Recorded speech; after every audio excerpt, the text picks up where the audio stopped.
Today, we're diving into something we all do every single day, but can be surprisingly hard to get right: communication.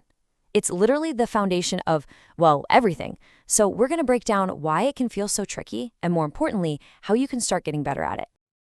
Oh, you know that feeling, right? You say one thing, but the other person hears something totally different. And before you know it, a simple chat has turned into a total mess. Well, that's not just you. It happens to everyone. And there are some really specific reasons why. Okay, let's get into it. Think of these as little glitches in our communication software. They're always running in the background, we barely notice them, but they're the reason our conversations crash. We're going to look at the 5 biggest culprits. First up is this little voice in our head that says, our way is just better. It's a bias called ethnocentrism, where we basically judge everything based on our own cultural rulebook. So you might think, ugh, group work is so slow. Where I come from, we get things done on our own. And just like that, you've closed the door on a totally valid way of working together. Then there's its tricky cousin, assuming everyone is just like us. You know, that they'll get your jokes, understand your references, share your values. This is exactly why a joke that kills with your friends might get you crickets from an international colleague. Humor, it turns out, is definitely not universal, and assuming it is can lead to some seriously awkward moments. And on the flip side, we have assuming differences. This is when we focus so hard on what makes us different that we completely miss everything we have in common. You might see a deaf classmate and avoid them, thinking you can't communicate, instead of just, pulling out your phone to text or learning a few simple signs. It's how we build a wall where a bridge could so easily exist.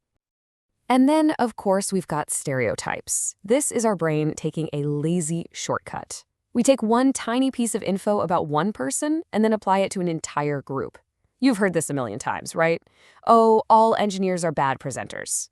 It just stops us from seeing people for the individuals they actually are. And finally, prejudice. Now this one's a big deal, because it's not just a mental shortcut. It's an actively negative judgment. It's when you hear a teammate's brilliant idea, but immediately dismiss it, maybe because of their accent or where they're from. It's a really powerful barrier that can kill creativity before it even has a chance. So we've seen the barriers that trip us up. How do we start tearing them down? Well, the very first step is to look past all our assumptions and actually understand the real complex layers that make people who they are. Let's start with a really crucial distinction here: separating biology from identity. So on one hand, you have sex. That's the biological characteristics we're all born with. But gender, that's a whole different story. That's about culture, about how we identify and express ourselves. And it's not just a simple binary. It's a whole spectrum that includes masculine, feminine, and even androgynous expressions. And of course, diversity doesn't stop there. It also includes our sexual orientation, our pattern of attraction and identity. Then you have ethnicity, which is all about our shared cultural heritage, language, and traditions. And you can't forget age. It shapes so much, from our life experiences to simple things like whether we prefer a detailed email or a quick DM.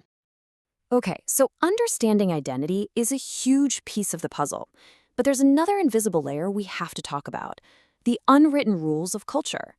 Think of it like a hidden operating system running in the background. If you don't know the code, the message just gets lost in translation. So let's talk about one of the biggest differences. In what we call low-context cultures, the meaning is right there in the words. It's direct. Submit the draft by Friday at 3 p.m. No confusion. But in high-context cultures, so much of the meaning is woven into the situation and the relationship. A manager might just say, "It would help to have that soon," and everyone understands the unspoken deadline. How a culture views power also changes everything. In cultures with decentralized power, you expect to have a say in things. The team might vote on a decision. But in places with centralized power, authority is at the top. The manager makes the call, announces the new schedule, and that's that. And this brings us to that classic I versus we mindset. In individualistic cultures, it's all about personal goals and achievements. You might say, I really need this for my portfolio. But in collectivistic cultures, the group always comes first. The language shifts to, let's choose the option that helps our team the most. It's a totally fundamental difference in what motivates people. Here's a quick recap of those value pairs. We've talked about power and identity, but let's look at that third one: happiness. So indulgent cultures are all about the free pursuit of fun and enjoyment. Celebrating wins is a big deal. On the other hand, Restrained cultures often focus more on duty, where joy is something expressed more modestly and is shaped by social norms. Last one. Now, it's really, really important to know that these terms, masculine and feminine, have nothing to do with gender. A masculine or instrumental approach is super task-focused. It's all, what's a target, what's the bottom line?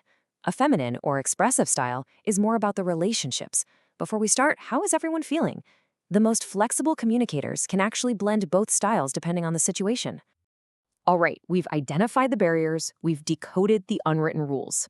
So the big question is, how do we actually get better at this? Well, it's not about memorizing a bunch of facts. It's about building a practical, actionable toolkit. What we're aiming for is something experts call intercultural communication competence. I know, it's a mouthful, but the idea behind it is simple. It's the ability to adapt how you communicate so that it's effective, appropriate, and respectful with pretty much anyone. And the best part? It's a skill. That means you can learn it. So your toolkit has 3 essential parts: knowledge, motivation, and skill. Or to put it another way, you have to know what to do, you have to want to do it, and then you have to actually go out and do it. Let's break down that first piece. First things first, you've got to build your knowledge. Be curious. Actively seek out information about the people you're interacting with. And when you're not sure about something, don't just guess, ask respectful questions. But honestly, the most important part, just listen more than you speak. Your goals should be to understand, not just to plan what you're going to say next. Next up is motivation. This is all the internal work, this stuff that happens inside your own head. It means being okay with a little confusion and staying curious instead of getting frustrated. It means noticing your own assumptions as they pop up. And if you need a little mental cheat sheet, just use this mantra: pause, ask, adapt. And finally, it all comes down to skill. This is the part you can start practicing today. Make an effort to see the situation from their point of view. Try to adapt your message. Maybe that means changing your words, or sending an email instead of a text, or even just waiting for a better time to talk. And when you're done, always check for understanding to make sure you're both on the same page. We've covered a ton of ground, from those hidden barriers to a real practical toolkit. But none of this matters if you don't actually use it. So I'll leave you with this challenge. What's one assumption you have about other people, a stereotype, a belief, that you can consciously question this week? Because that right there, that's where the real change begins.